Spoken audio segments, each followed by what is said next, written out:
Oiê, eu sou a Vanessa e o meu trabalho é sobre o lactato de etila. E eu vou mostrar para vocês nesse trabalho como é o processo de extração, as leis da termodinâmica que envolvem esse processo e algumas outras questões. O lactato de etila é um composto volátil. E nos alimentos, os compostos voláteis são responsáveis por conferir aroma e sabor a eles. Por sua vez, o lactato de etila possui um aroma frutado e ele é amplamente encontrado em frutas e bebidas, como, por exemplo, uvas e vinhos, além de outros sucos. Esse composto possui esse aroma bom, esse aroma frutado, ele é amplamente utilizado na indústria alimentícia como um flavorizante. O processo de extração do lactato de etila envolve uma sequência de processos. O primeiro processo deles é a fermentação, onde um ambiente controlado adiciona-se a um micro-organismo algum extrato como o de malte ou óleo de soja, e esse micro-organismo transforma os açúcares em outros compostos, como por exemplo o lactato de etila. A segunda etapa é a separação desse composto, e ela pode ser feita de várias formas, pela extração líquido-vapor, pela extração de líquido-líquido ou pela microextração em fase sólida, SPME. E a última etapa é o processo de purificação. Esse processo normalmente é feito por destilação, para garantir que naquela solução tenha apenas lactato de etila e que ele esteja livre de impurezas e pronto para ser utilizado como um flavorizante em alimentos. Neste processo, a gente pode perceber a primeira lei no balanço de energia, onde a gente percebe a troca de calor e trabalho que envolve no processo de destilação. O processo de destilação também gera entropia, devido à transferência irreversível de calor que acontece nesse processo. Além disso, para que ocorra a separação do lactato de etila, a gente precisa que ocorra uma diferença nas propriedades termodinâmicas, como, por exemplo, na pressão de vapor e na volatilidade.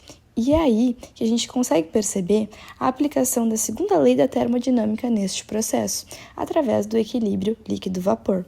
Para a realização do balanço de energia durante o processo de destilação, podemos fazer algumas considerações. A primeira delas é que o sistema está em estado estacionário, então todo o lado esquerdo da equação vai ser igualado a zero. Além disso, a variação de energia cinética e potencial é mínima, então elas podem ser desprezadas durante esse processo. Outro fator é que o trabalho de eixo é nulo durante o processo de aquecer e condensar essa solução.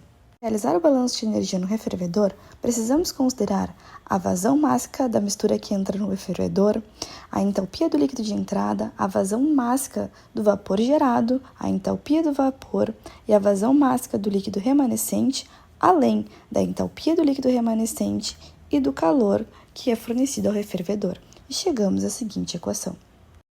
Para realizar o balanço de energia no condensador, precisamos considerar a vazão mássica do vapor que entra no condensador, a entalpia do vapor de entrada e a vazão mássica do líquido do condensado, além da entalpia do líquido condensado, da vazão mássica de vapor que não condensa e a entalpia de vapor também não condensado, além do calor que é removido do condensador. Neste caso, é negativo. Como no balanço de energia, no balanço de entropia também podemos fazer algumas considerações iniciais. A primeira delas é que o sistema está em estado estacionário, então a entropia do sistema vai ser igual a zero. Além disso, podemos substituir a entropia da vizinhança pela relação entre a troca de calor e a temperatura média de calor que é trocado com a vizinhança. Nessas considerações, chegamos ao seguinte balanço. A partir daquele balanço de entropia inicial, podemos fazer o balanço de entropia do refervedor. Porém, aqui tem um ponto muito importante. Precisamos considerar a taxa de produção de entropia, devido às irreversibilidades que acontecem nesse processo.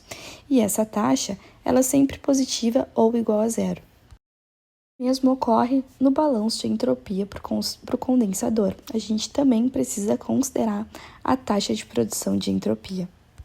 Na realização desse trabalho, nós recebemos um estudo de caso sobre a destilação do lactato de etila.